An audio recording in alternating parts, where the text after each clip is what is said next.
Hello there, welcome back to my YouTube channel, and today I am here with two poems I've written for my grandfather. I lost him last year to a very peaceful death. He passed away in his sleep. I think it's a blessed way to go, and he lived an incredible life. He was around 85 and grew up in a not so well-off family in terms of financial conditions. He was a farmer and worked hard most of his life along with my grandmother to bring up his 4 children, and my mother happens to be one of those children. He was a reticent man, but I think a lot of times his silence spoke a lot more than a lot of our words combined. They say when a loved one passes away, you should really celebrate them and not mourn them. And I think it's an incredible idea, although it's easier said than done. And I guess different people grieve differently. We all know that. And I guess my way of grieving or celebrating him is through words, language, poetry. Here are the 2 poems I've picked. The first one is something I wrote when he was alive, and the second one is something I wrote after his death. So the first one is called Raamu Tata. Ramaswamy was his name, and all of us, his grandchildren, used to call him Raamu Tata very fondly. So Raamu Tata. Weren't these the same arms, Tata, that had helped me learn how to stand on my feet and take my first steps? You nurtured that unconscious intelligence of a toddler then, and she still trusts you with the same innocence. But where do all the lessons I thought I had learned from being mortal go, Tata? When I hold you by your arm to take you on an evening walk, and you smile that quiet smile that breaks my heart, very, very differently than how a few men I've known have broken it. You ask me if I have found the love of my life, yet with a boyish wink. As we walk, one little step at a time, your arm frail in mine, fighting that faint tremor, your voice, the slight tremble in it like the approaching ripples of the night. I tell you that the only man who has never hurt me is next to me, and for now, Tata, that faith is enough. What do I do with this acquired intelligence that makes it only agonizing to grasp your physical infirmity, my dearest man? This useless knowledge that cannot stop the silent tears of Ajji, your other heart of almost 60 years. How I ache to tell Keats that all truths aren't beautiful.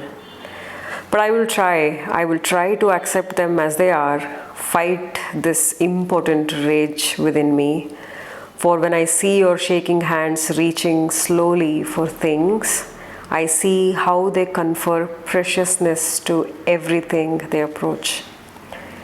When I see your shaking hands reaching slowly for things, I see how they confer preciousness to everything they approach, as if the things themselves are still, tense in the anticipation of your loving and tender touch. And it softens me, that unhurried love. For I see time itself being gently folded into wrinkles on your skin, marking the great chapters of endurance, of stoicism your life consists of. For you see, Tata, you as you are a glorious fraction of the infinity, cloaked in flesh, still smiling before my eyes. You are, you are, you are.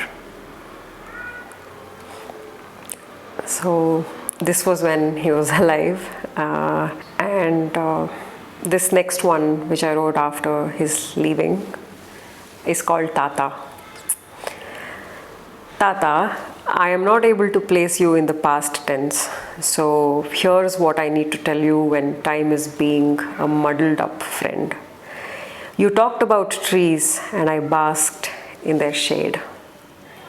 My earliest memories of you are of you always standing tall and reticent and smiling like a tree, like all trees. A 6 foot long form in flesh that the idea of dignity had acquired, as are my last memories. A 6 foot long form in flesh that all things human and tender had acquired. Ajji now refers to your quirks with her eyes welling up, her lips quaking and straining to smile. I don't know what breaks my heart more, her tantrums about them when you were alive, or her impossible grief with you not being around, or her love, that soul-rending, cruel and helpless thing, her aloneness. I only hope she thinks I'm worthy of at least witnessing it. You were a true earth child who loved every inch of the land you farmed when young, taking care of every seed, every seedling like you cared for your own children. That's the thing, your earth's love was never only about humans. You loved earthworms. Now they have one less carer, and there aren't really many of you. You spoke to soil in the most silent language, understanding. I was not born when there was that pain in your wonderful beating heart, when you had to bid farewell to your land to migrate to a city. Now that I saw you being returned to earth, reduced to a bowl of ash, I wish I were not born at all. How heartrending the idea of afterlife is. How our gut aches to imagine what we can never really know. How horrible, how humble, how human. I never believed in hell or heaven outside of our own minds, but I now desperately hope there is indeed a better place for you than here. Tata, is there anything more alone than death itself? Even love doesn't stop it. You will always mean more to me than any man I've ever known. You knew how to stay. You know how to stay.